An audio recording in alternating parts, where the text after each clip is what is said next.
وهو حق محمود ومشكور، وأشهد أن لا إله إلا الله ولا شريك له شهادة يسرى الله لنا صدورنا، وأشهد أن سيدنا ونبينا محمدا عبده ورسوله صلى الله عليه وعلى آله وصحبه وسلم تسليما كثيرا.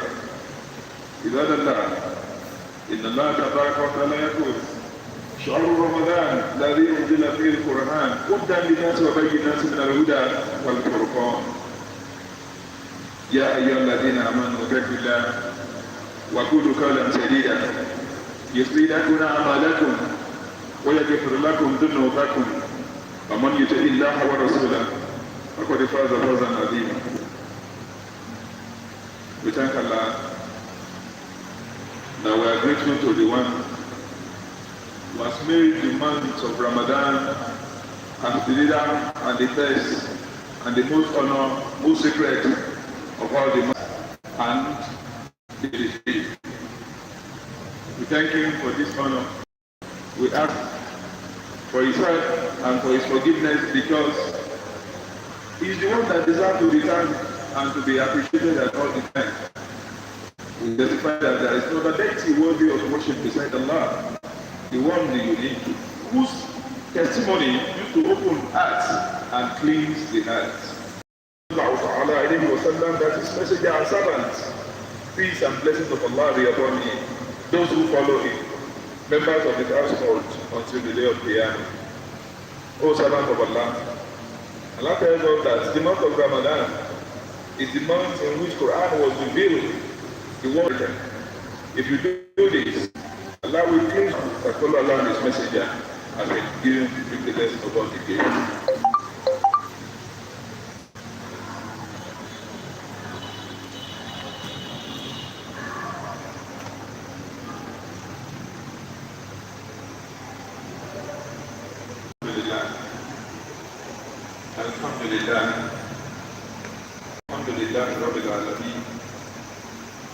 We thank Allah who has spared our life once again, right from the beginning of this month's Ramadan, this year's Ramadan, to the end, that it just came like a twinkle of an eye, as if it just on a few seconds that we have fasted, and now within a twinkle of an eye it has become history.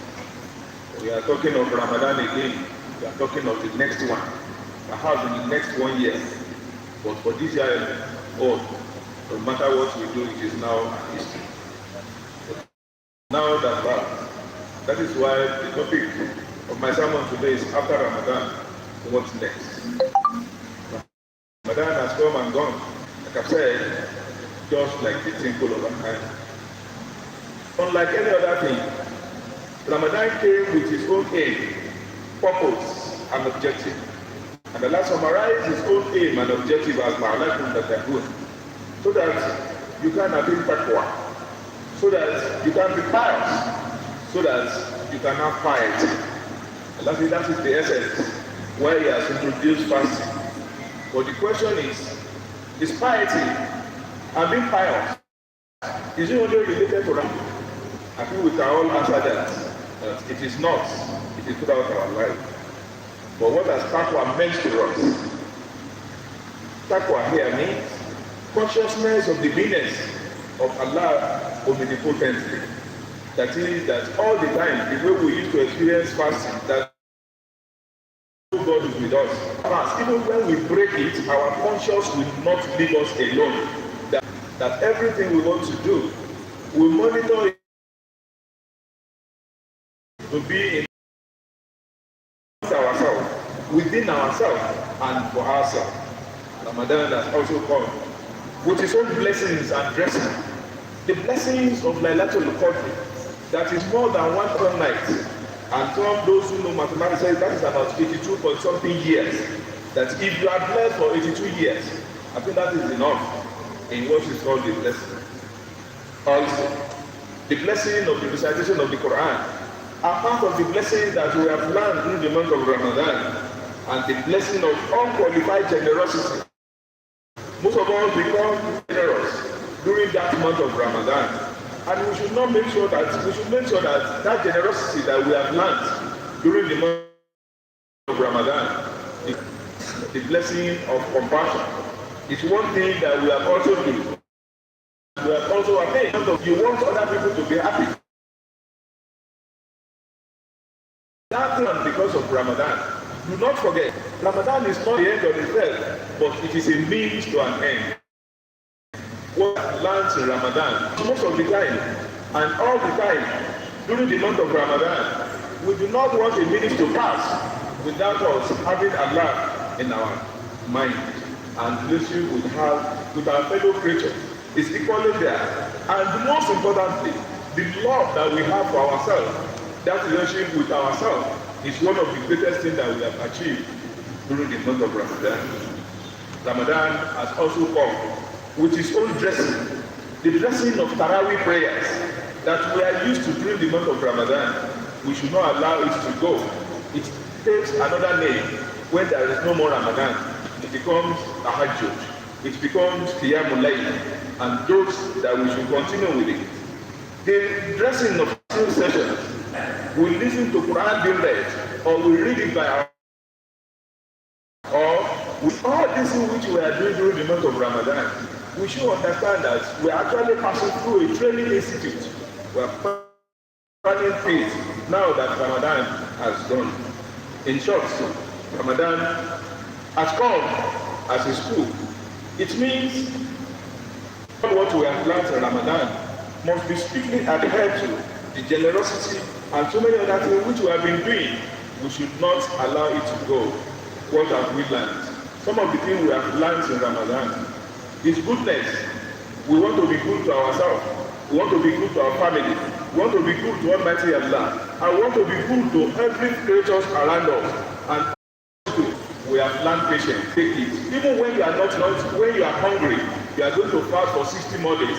But when you are not hungry, that's the time they ask you to eat. It means we have learned patience. We have learned perseverance.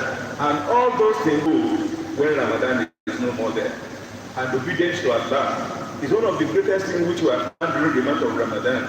Even if you do not know any reason, Ramadan has no single reason that is humanly given while we are fasting.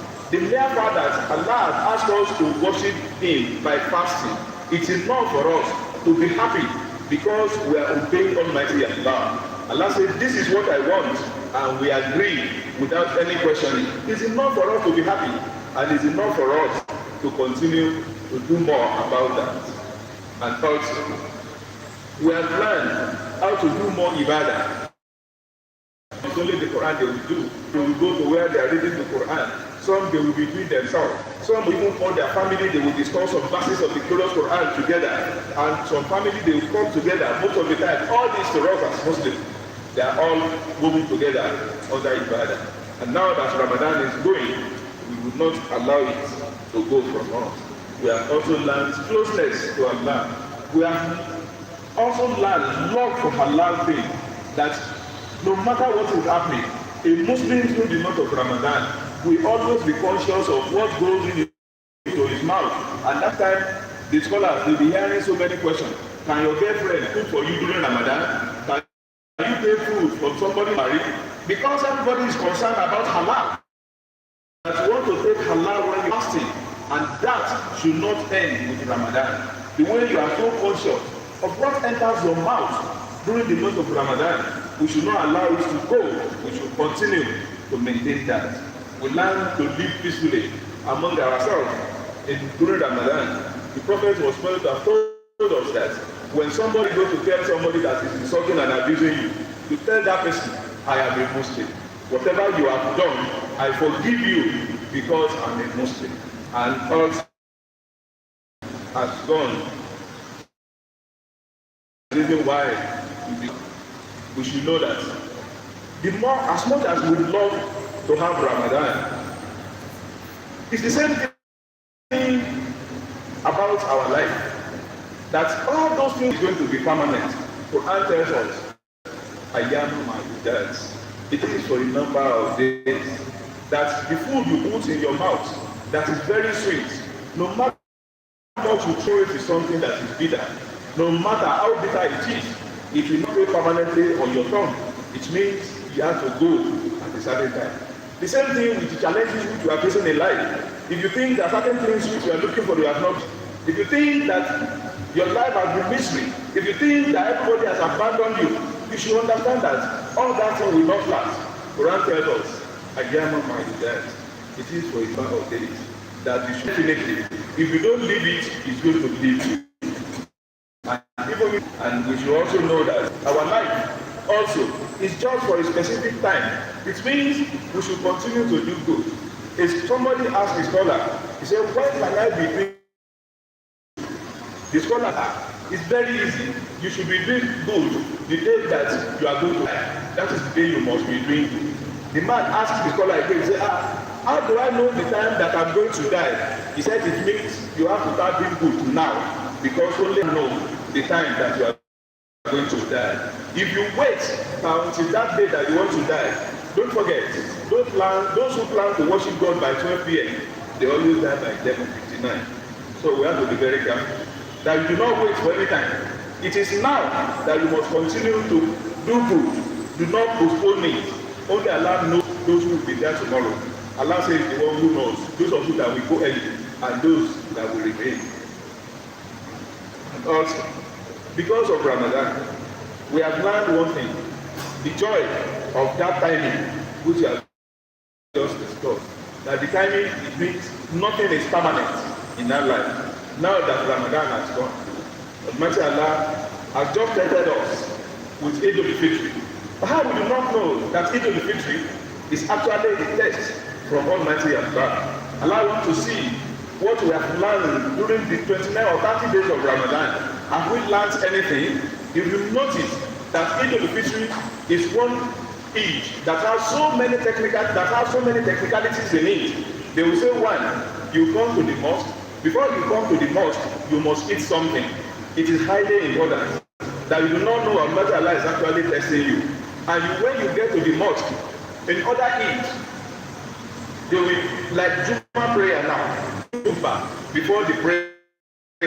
But during the Eid, they will do the prayer before the khutbah. The meaning is that God wants to see, we used to be obedient, we used to be patient, that with Almighty Allah. And that is why you see many people, the moment Imam do Salaam Alaikum, you see many people standing up, they are going, because they have not learned anything during the month of Ramadan. And also, Allah said that you should also give your zakat al-fitr at a particular time, within a specific time. Allah wants to test whether you actually listen, you have learned anything about giving, about compassionate, about being specific. And Allah says you should give your zakat to the fitr before zakat to the fitr. Yes. So it means to continue with the prayers which you are doing in the month of Ramadan. Let me give you a reflection. Perhaps you understand what I'm saying there.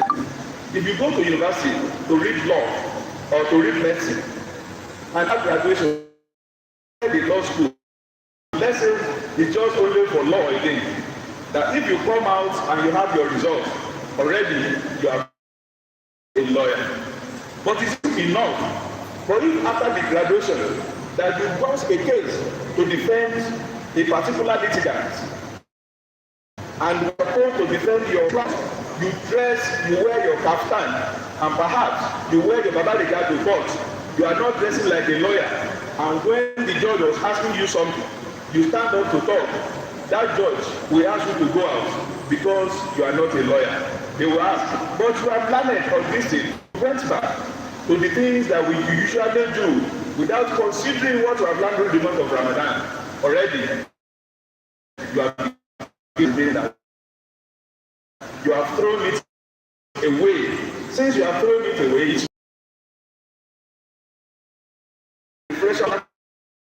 those who have also omitted some fasting, probably because you travel, or probably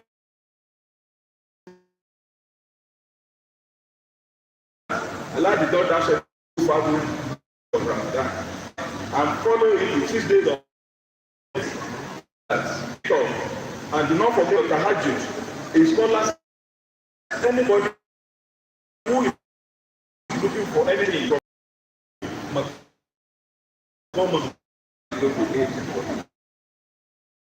least we people be